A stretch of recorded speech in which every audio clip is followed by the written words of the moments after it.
So how much income do you need to get a VA loan, and what should you expect your closing costs to look like? I'm going to be going over all that and more here in the third installment of the VA loan guide for 2024. Perhaps the most important factor in whether or not you can get a loan is income. We definitely have to show that we have the capacity to repay this loan.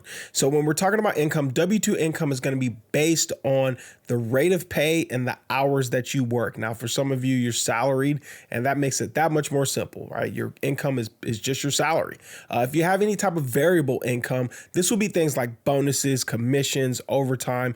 It's going to be based on a 2-year average. So they're going to look at your W-2s. Ideally, they'll look at your year-to-date pay stubs for the last couple of years and see how much overtime you generally bring in from year to year, or how many bonuses, commissions, and they'll average that out. And self-employed income works in a similar fashion.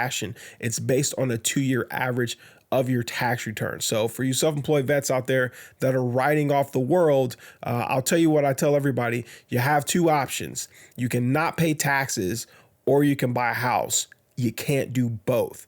So for those that are preparing to purchase a home and you're self-employed, be mindful of that when you're putting your tax return together. If you're writing off the world and showing no income, then it's going to be really hard for you to qualify. And then for non-taxable income, the benefit of a VA loan is you get to go through this process called grossing up that income. And for most veterans, some of the most common taxable income I see is VA disability. But this also counts towards things like Social Security, or if you're active duty, your basic allowance for subsistence, your basic allowance for housing. All these things can be grossed up. And what does that mean? Grossed up means that it's treated as more money than it is when it goes to underwriting. And the gross up factor that we typically use for veterans is 125%. So if you're getting some type of non-taxable income, they take 125% of that number, and that's what goes in as the amount of income you receive from that source. Why is this done? Well, it's done for a simple reason. The idea is simply this, that if a person were to bring home from a job the same amount of money that someone brings home from a non-taxable source, that they would actually have to make more money than that. And because in lending, everything is based on your gross income before taxes, we do this gross up factor to non-taxable income so that it reflects more along the lines of what it would be if it were earned from a job. Just to give you a basic example, let's say you earn $5,000 a month. Well, you may only bring home $4,000 a month. But when you go to apply for a loan, when we put in your income, we put in $5,000. Well, if someone is receiving $4,000 a month in non-taxable income, it's really the same as the $5,000 you're making at work when we talk about net, what you actually bring home, what you actually see. So in that instance, we're going to take that person's $4,000 in non-taxable income and we're going to put it in the system as $5,000. And this process is called grossing up. So let's use some real numbers and let me show you an example of what it looks like with VA disability. Let's say you are a 100% disabled veteran and you're receiving $4,072 a month. Well, the gross up factor for VA disability, and this does not require tax returns in order to show what your tax rate is on a VA loan. The gross up percentage is 125%. So when we go to put this income into the loan application, we will not put $4,072. We'll put $5,090. And this can go a really long way in helping someone qualify for the amount of house that they deserve, given the amount of money that they're actually bringing home. Let's dive into the principle of affordability. Now, like I said previously, a lender is evaluating your income based on your gross income. And if it's non-taxable, then it's going to be grossed up to get a real reflection of how much money you're making. Now, the VA likes a debt to income ratio of 41%, but there is no established maximum debt to income ratio. That is not a thing. I've closed VA loans with super high debt to income ratios. It's just that 41% is a sweet spot. If you have a 41% DTI, the VA really likes that, but that doesn't mean that's what you have to have. And to be honest with you, for the VA, residual income is far more important than your debt to income ratio. And we'll talk a little bit more about residual income later, but residual income is just basically what's left over after paying your bills, your taxes, utilities. It's an estimation of how much money you'll have left over, and we'll dive into that a little deeper later.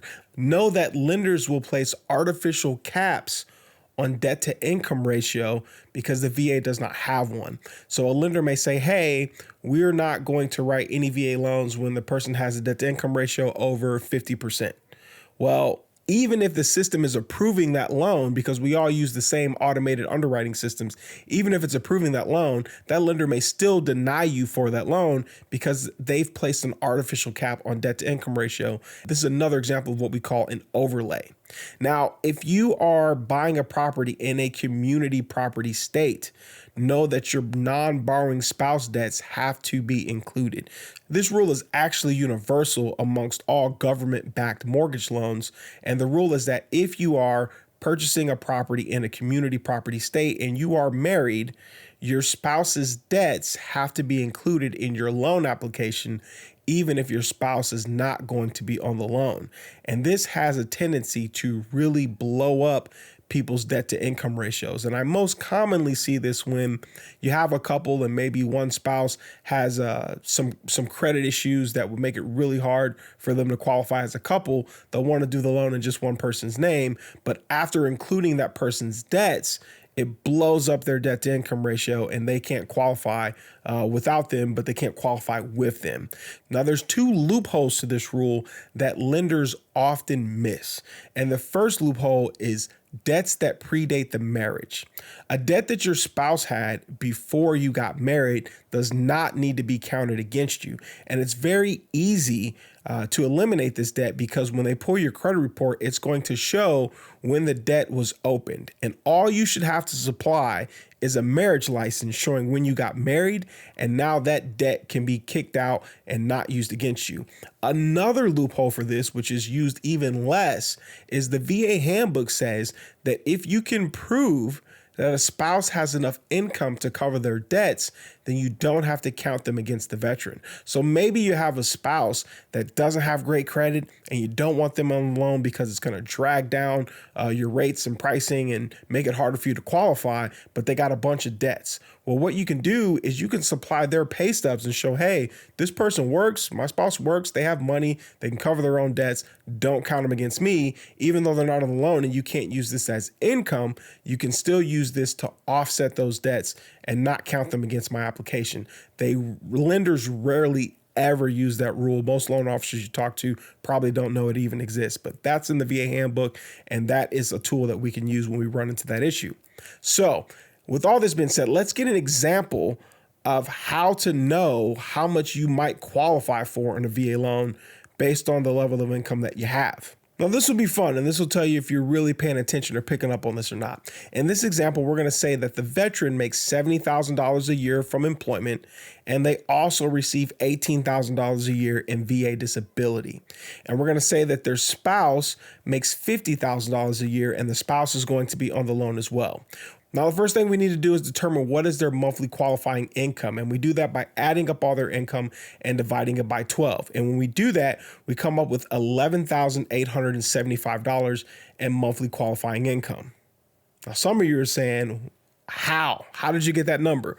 When I add $50,000, $18,000, and $70,000 together and divide by 12, I'm getting $11,500. How did you get $11,875? And to that I say, you forgot to gross up that VA disability. So that $18,000 is going to be treated as more than that because it is non-taxable income. So that adds nearly $400 in qualifying income that we can use. Now, we also want to look at what debts they have. So we're going to say that this person has, or this couple has, $1,200 in car payments, $350 a month in credit card payments. Those are the minimum payments. And we're going to say that they have $260 a month in student loans. So how much house is this person likely to qualify for? Well, there's a lot of factors, right? What's their credit score? How much money do they have saved up? What kind of reserves do they have? There's a lot of different factors that can come into play that will impact this, but let's just look at a few different debt ratios. We know that the VA loves a 41% debt ratio. So 41% of their monthly qualifying income will be $4,868.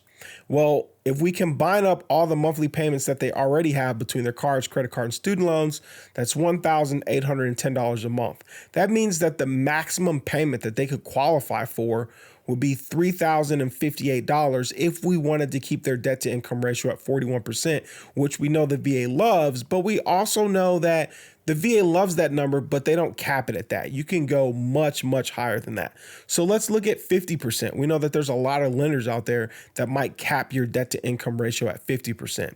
So if we take that monthly qualifying income of $11,875 and we take 50% of that number, we end up with $5,937. And we want to subtract from that the existing debts that they have, the existing debt payments that they have, which is $1,810. And that leaves us with a maximum payment of $4,127. Now let's also look a little bit higher than that. Let's say that they've got a pretty good credit score and they're working with a lender that doesn't have a bunch of overlays and artificial caps. What would this look like at a 60% debt to income ratio? Well, we know that 60% of $11,875 will be $7,125. And if we subtract from that the debts that they currently have, $1,810, then that leaves us with a max mortgage payment of $5,315. So as you can see, these numbers can vary quite a bit. And when you're working with a lender and they're running your loan application through that automated underwriting system, the amount of debt that you can have and get approved is going to be largely impacted by the amount of money you have saved, as well as your credit ranking. If you're someone that has a credit ranking on the lower side, then your loan application is likely going to get denied once you get to those higher debt to income ratios. But if you're somebody that pays all their bills on time and you have a good score, then you're going to find that you can stretch it a bit more if you need to. So again, if your score is below 740, I definitely encourage you to go to my page and check out the credit hacks video. That's going to give you some strategies that'll help you boost your score a good chunk in a relatively short period of time. So I definitely encourage you to do that, because it does have an impact on not only if you qualify, but how much home you can qualify for. Closing costs. Veterans are often shocked to learn that they have closing costs that have to be paid when they're purchasing a home. Closing costs are not to be confused with your down payment. VA loans do not require a down payment. However, every VA loan has closing costs, and closing costs can only be rolled in on a VA loan refinance. You cannot roll in your closing costs when you are purchasing a home with a VA loan. That being said, there are ways to get out of paying your closing fees, and that's usually done through what we call seller credits or seller concessions, and we'll be talking a little bit more about that later. There is one closing cost, though, that can be financed and often is, and that is the VA funding fee. It's one of the biggest closing costs, and it's generally just tacked onto your loan amount. But you will have a litany of different closing fees, and you will get a glimpse of what that looks like later in this video when we do a walkthrough of an actual loan estimate. Now, as I mentioned, one of the largest closing fees is the funding fee. So the funding fee is a fee that the VA charges to just lessen the financial burden of running this program. Now, the amount that you pay for the funding fee is going to be impacted by different factors, like what kind of loan you're doing, if you're putting any money down, or if it's your first time using the program. Disabled veterans are going to be completely exempt from the funding fee. So let's take a look at this little chart and you can see what this looks like. So if you are putting less than 5% down, which most veterans aren't putting anything down, and it's your first time using the program, your funding fee is going to be 2.15%.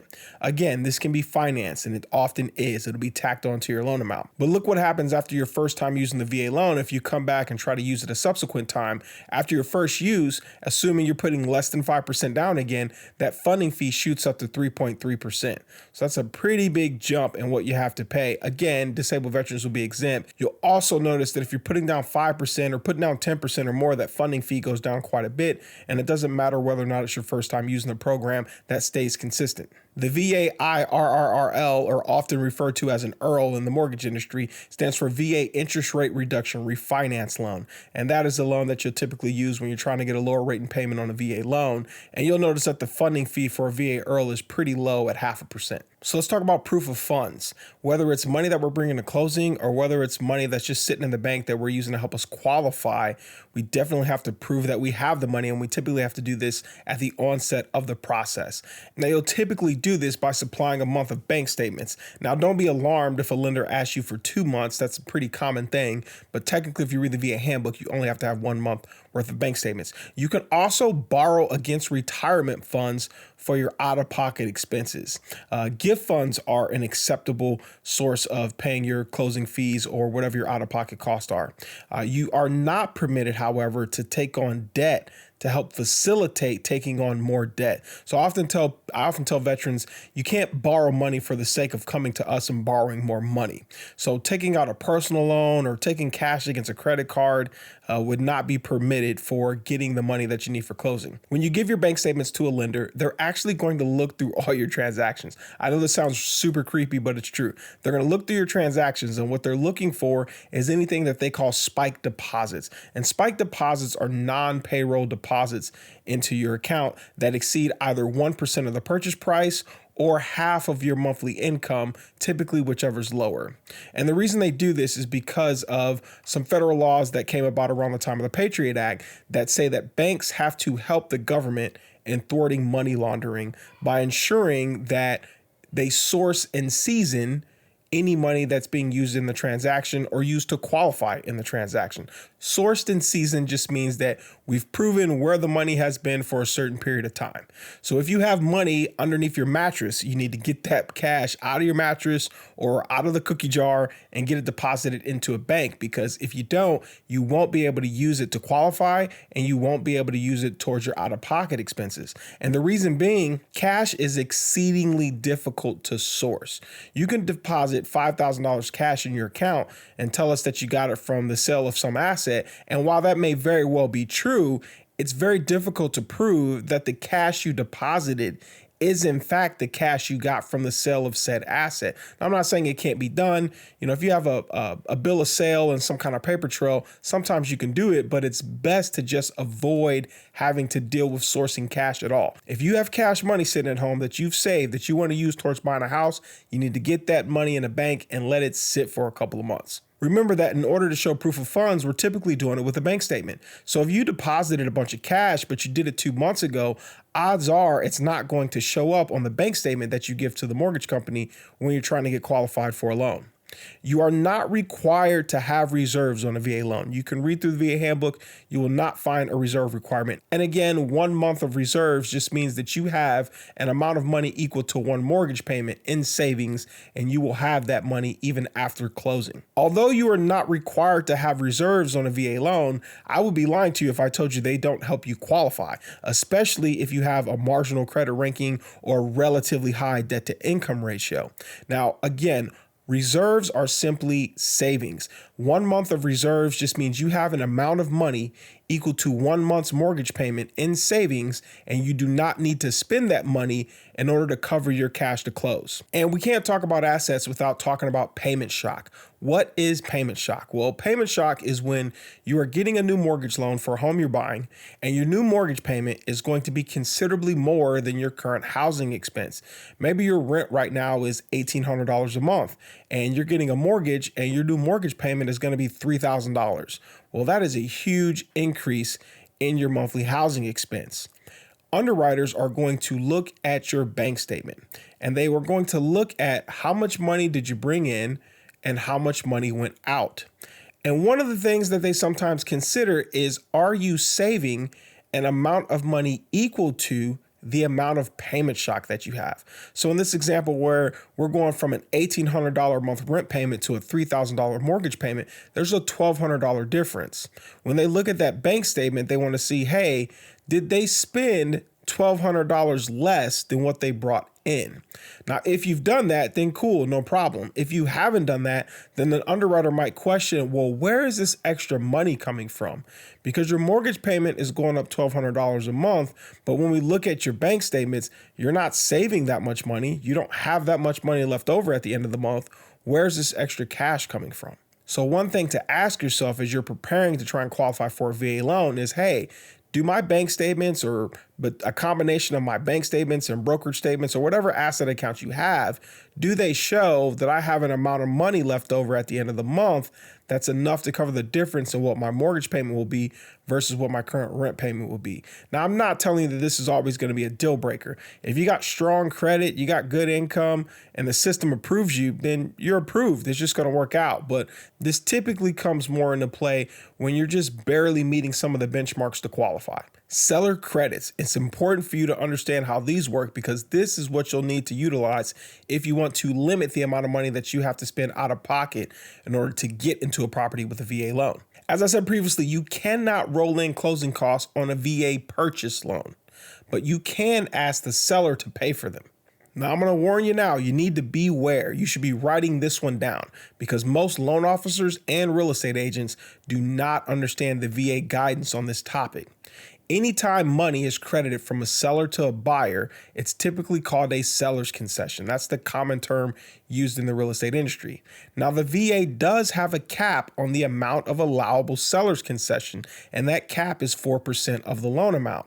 Now, here's where lenders and real estate agents get this wrong all the time. If you read the VA handbook, the VA does not consider the payment of the normal and customary closing costs and points a concession.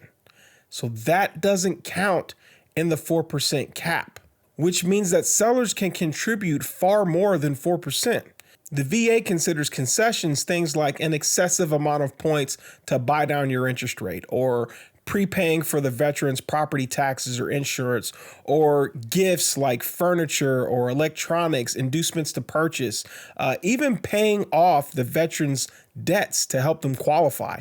If you're a veteran that maybe has maybe you have a credit card with a high limit that you've maxed out and there's a high payment every month, or maybe you're halfway through an auto loan and it has a big payment. These are things that you could use that 4% concession to pay off and help you qualify. Home builders should be using this one all the time for veterans that come in and want to purchase their property but find themselves a little heavy on the debt to income side. But the problem is the builders don't understand the VA guidelines any more than their preferred lenders do.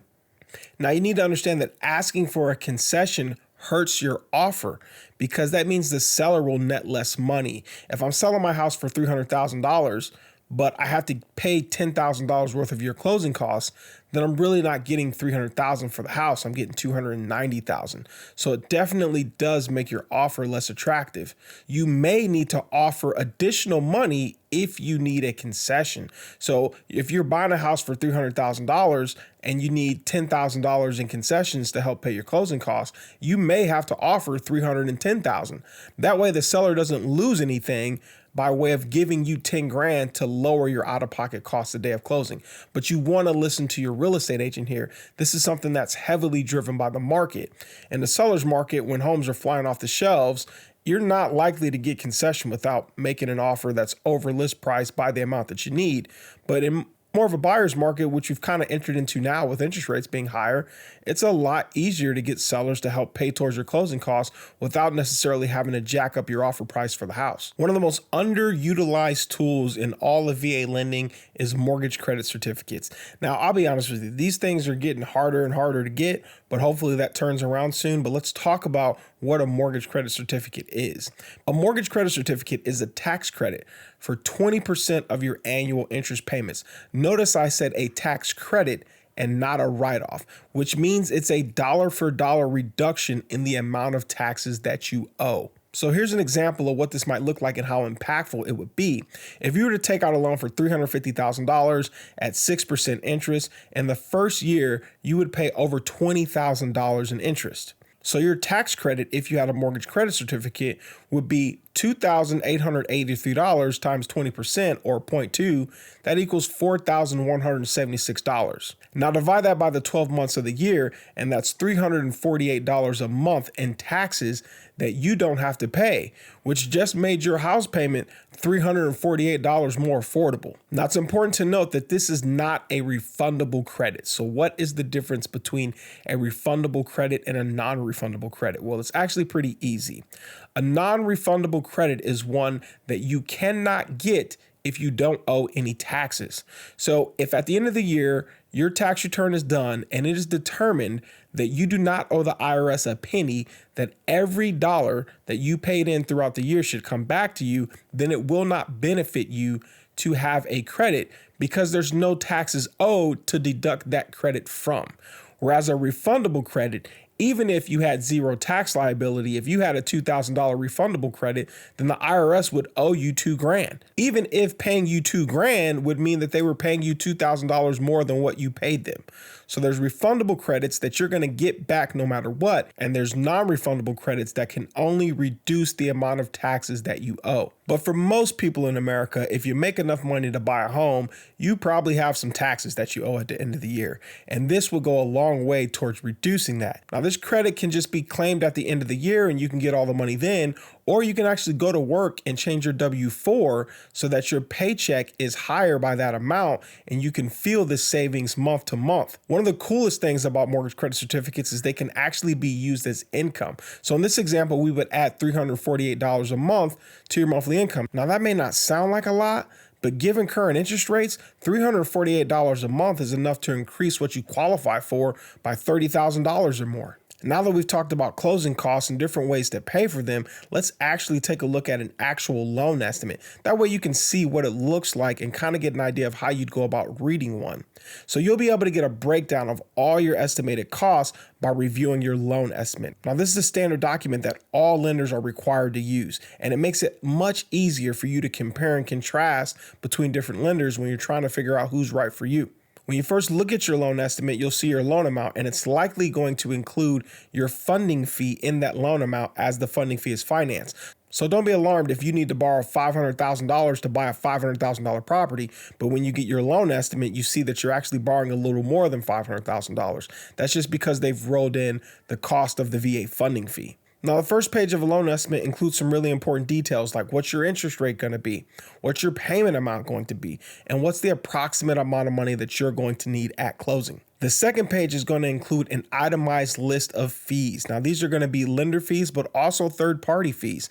Now, it's important to note when you're looking at a loan estimate that it is exactly that. It is an estimate of what the final fees and figures will be. Now, with that being said, because of government regulation, there is something called tolerances. And what are tolerances?